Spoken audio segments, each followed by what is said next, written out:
अरे राग्या, किती दिवस असं बसणार आहेस तू? दिवसभर जेवत नाहीस, रात्री झोपत नाहीस.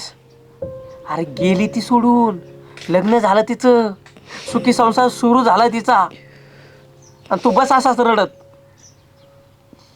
सुरखी म्हणायची तुला कधीच सोडून नाही जाणार, पण गेली सोडून.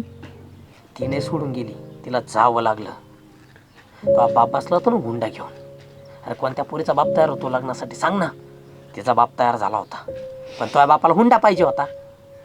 काहीतरी कामधंदा करून पैसे चांगले जर जमवले असते तर तो बापाला हुंडा म्हणून तरी किमान आपणच दिले असते ना पैसे. पण नाही. तिच्याशिवाय नाही जगू शकत यार मी, तिच्याशिवाय नाही जगू शकत. नाही जगू शकत ना? मर मग आता. ऐकायचं नाही, काही नाही.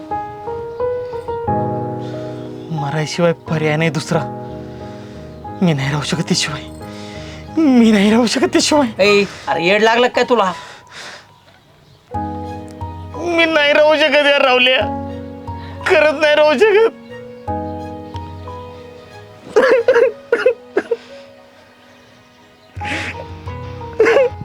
राग्या, सुरखी, सुरखे तू अगं लगीन झालंय ना तो. मंगळसूत्र कुठे? हातात बांगड्या बी नाहीत, आणि कपाळाचं कुंकू. राहुल, सगळं संपलं रे. काय झालं? लग्न होऊन 3च दिवस झालेत. माझ्या नवऱ्याचा ॲक्सिडेंट झाला आणि माझ्या आयुष्यात कायमचा अंधार झाला, म्हणून मी ते गाव सोडून निघून आले.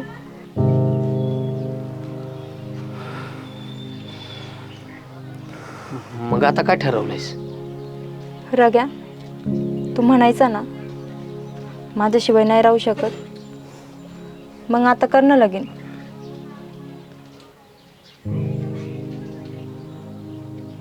अगं पण बाप ऐकेल का आता? तर बापाने हुंडा जर नसता मागितला ना, माझ्या बापाने तुझ्यासोबत लगीन लावून दिलं असतं. माझं आयुष्याचं असं वाटवं नसतं झालं रे. आता तुला ऐकावंच लागल. मी तर ऐकल ग, मी नाही राहू शकत तुझ्याशिवाय. पण बापाचं काय?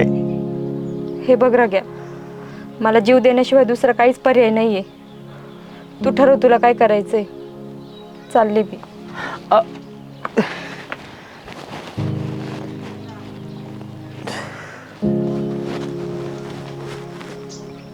ना मला बोलायचं थोडं. बोल की. मला सुरेखा सोबत लग्न करायचंय. हा, कोणासोबत? सुरेखा. अरे तुला लाज वाटते काय बोलायला? हा, त्या पोरीचं लग्न झालं ना आत्ताच 4 दिवसापूर्वी. हा, आणि त्या लग्न झालेल्या पोरीसोबत लग्न करायचं होय तुला? अहो नाना, तिचा नवरा गेलाय, ती कायमची इथं आली आता. म्हणून काय झालं? मग तिच्यासोबत लग्न करणार होय तू? तुला काही कळतं का रे? हा, मला राहायचं गावामध्ये, लोक काय म्हणतील, समाज काय म्हणाल मला? हा, आणि ते जाऊ दे, तुझं सोड. बहिणीचा विचार कर ना. तू जर असे कुठाने करायला लागला तर तुझ्या बहिणीसोबत कोण लग्न करेल? हा नाना, मला काही माहित नाही, मी तिच्यासोबत लग्न करणार आहे. काय करणार नाही, काय नाही. बघा काहीतरी खोळाण्याच्या डोक्यामध्ये बोलत बसायचं काही.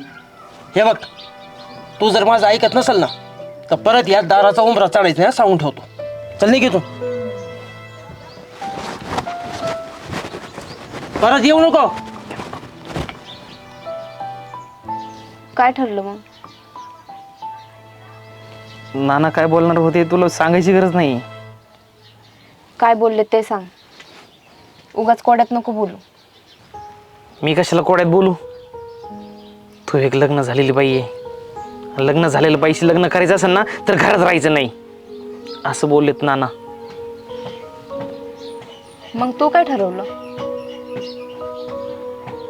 काहीच नाही. तुझा बाप हुंडा मागत होता म्हणून आज माझ्यावर ही वेळ आलेली आहे.